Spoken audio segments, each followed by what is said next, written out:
pagi, Ibu Bapak, saudara-saudara yang terkasih.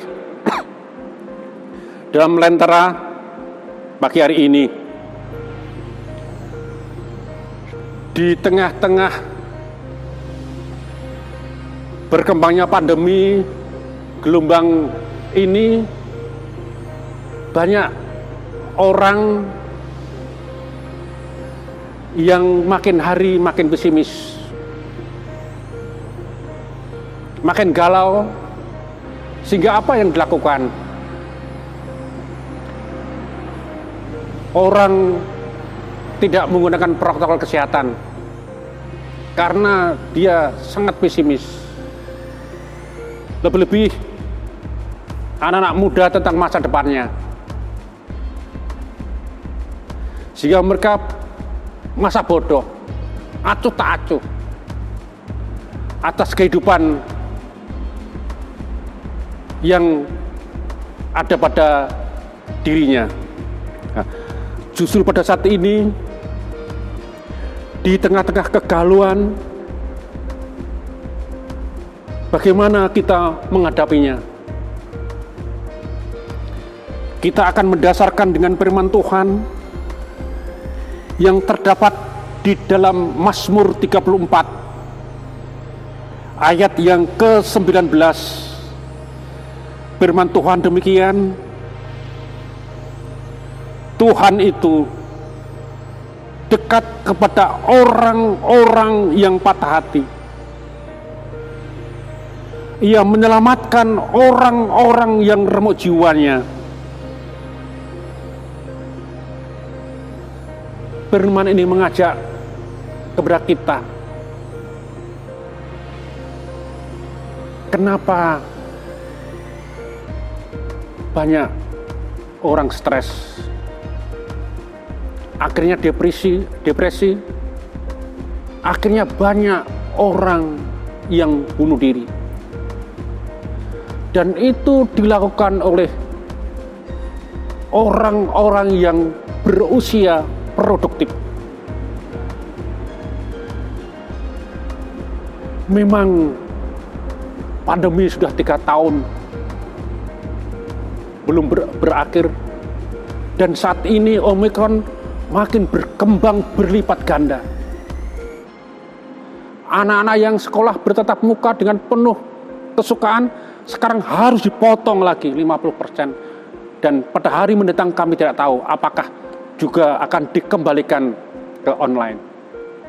Makin tidak menentu suatu kondisi anak-anak kita yang ingin bergaul dengan teman-temannya telah sekian lama tidak mereka bertemu. Tetapi firman Tuhan saat ini mengingatkan kepada kita bahwa Tuhan itu dekat kepada orang yang patah hati. Kita patah hati, kita remuk, tetapi Tuhan itu dekat kepada orang yang patah hati,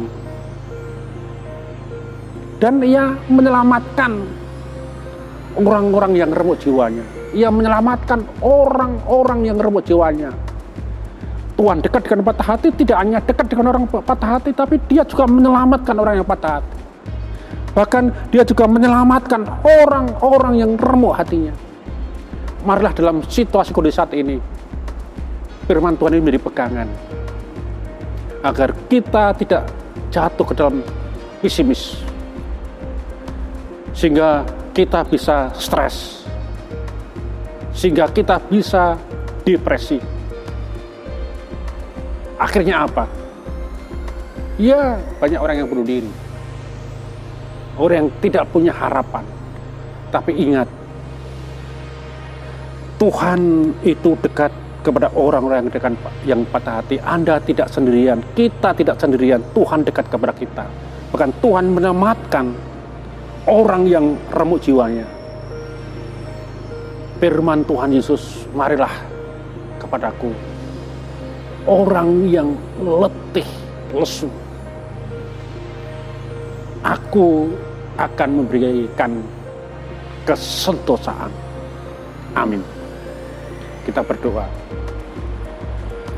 Di tengah-tengah situasi kondisi saat ini, banyak usia yang berproduktif mengalami gangguan psikis dengan pesimis melihat masa depannya, akhirnya stres, akhirnya depresi, dan banyak mereka yang bunuh diri maupun yang akan bunuh diri. Tuhan, firman-Mu telah menguatkan kami bahwa Engkau dekat kepada orang patah hati. Engkau akan menyelamatkannya, dan Engkau juga menyelamatkan yang remuk hatinya. Kiranya Tuhan Yesus juga bersabda kepada kami, datanglah kemari, hai orang-orang yang letelesu, aku memberi kesentosaan kepadamu. Dalam Kristus Yesus kami berdoa, amin. Selamat pagi, selamat berkarya. Tuhan memberkati kita. Jangan lupa menggunakan protokol kesehatan yang benar. Selamat berkarya.